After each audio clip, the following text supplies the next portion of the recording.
নমস্কার। ইনফোলিপের বাণী ও কথা পর্বে সকলকে আরও একবার স্বাগত। সকলকে সুপ্রভাত জানাই। আজ দিনটি শুরু করতে চলেছি ঠাকুরের ধর্ম সম্পর্কে যে উপলব্ধি তা আলোচনার মধ্যে দিয়ে। ঠাকুর বলতেন, ধর্ম উপলব্ধির বস্তু, পাঠ বা বিচারের বস্তু নয়। শাস্ত্র বিচার কতদিন দরকার জানো? যতদিন না সচ্চিদানন্দ সাক্ষাৎকার হন। যেমন ভ্রমর যতক্ষণ না ফুলে বসে ততক্ষণ গুনগুন করতে থাকে, আর যখন ফুলের ওপর বসে মধুপান করে তখন একেবারে চুপ, কোনো শব্দ করে না। একদিন স্বর্গীয় মহাত্মা কেশবচন্দ্র সেন দক্ষিণেশ্বরে পরমহংসদেবের নিকট গিয়ে জিজ্ঞাসা করেন, অনেক পণ্ডিত লোক বিস্তর শাস্ত্রাদি পাঠ করেন, কিন্তু তাদের জ্ঞান লাভ হয় না কেন?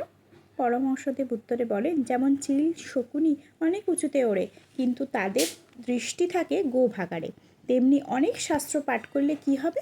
তাদের মন সর্বদা কামকাঞ্চনে আসক্ত থাকার দরুন জ্ঞান লাভ করতে পারে না। ঠাকুর বলতেন, গ্রন্থ নয়, গ্রন্থিঘাট। বিবেক বৈরাগ্যের সঙ্গে যদি বই না পড়ে, তাহলে পুস্তক পাঠে দাম্ভিকতা অহংকারের ঘাট বেড়ে যায় মাত্র। পরমহংসদেবের কোনো এক তার্কিক লোককে বলেছিলেন, যদি এক কথাই বুঝতে পারো তো আমার কাছে এসো, আর খুব তর্কযুক্তি করে যদি বুঝতে চাও তো কেশবের কাছে যেও। এক বাগানে দুজন লোক বেড়াতে গেছিল। তার ভেতর যার বুদ্ধি বেশি, সে বাগানে ঢুকেই কটা আম গাছ আছে, কটা গাছে কোন গাছে কি আছে, বাগানটির দাম কত হতে পারে ইত্যাদি নানা রকম বিচার করতে লাগে। আরেকজন বাগানের মালিকের সঙ্গে আলাপ করে গাছতলায় বসে একটি একটি করে আম পাড়তে লাগে। বলো দেখি তো কে বুদ্ধিমান? আম খাও, পেট ভরবে, কেবল পাতা গুনে অত হিসাব কিতাব করে লাভ কি? যারা জ্ঞানাভিমানী তারা শাস্ত্র মীমাংসা তর্কযুক্তি দিয়েই ব্যস্ত থাকে। বুদ্ধিমান ভক্তেরা ভগবানের কৃপা লাভ করে এই সংসারে পরমানন্দ ভোগ করে। রামচন্দ্র নামক এক জুটোধারী ব্রহ্মচারী একদিন ঠাকুরকে দক্ষিণেশ্বরে দর্শন করতে এসেছিলেন। তিনি বসে অন্য কোনো কথাবার্তা না বলে কেবল শিবহম শিবহম করতে লাগলেন। ঠাকুর খানিকক্ষণ চুপ করে থেকে অবশেষে বললেন, কেবল শিবহম শিবহম করলে কি হবে?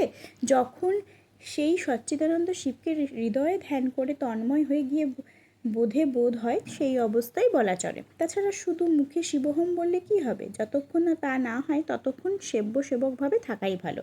ঠাকুরের এইরূপ নানা রকম উপদেশে ব্রহ্মচারীর চৈতন্য হলো। তিনি নিজের ভ্রম বুঝতে পারলেন। যাওয়ার সময় দেওয়ালের গায়ে লিখে রেখে গেলেন, স্বামী বাক্যে আজ হতে রামচন্দ্র ব্রহ্মচারীর সেবক ভাব প্রাপ্ত হলো।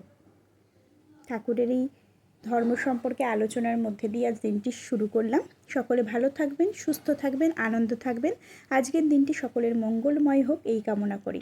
ঠাকুর, মা, স্বামীজির চরণে প্রণাম জানাই। ধন্যবাদ।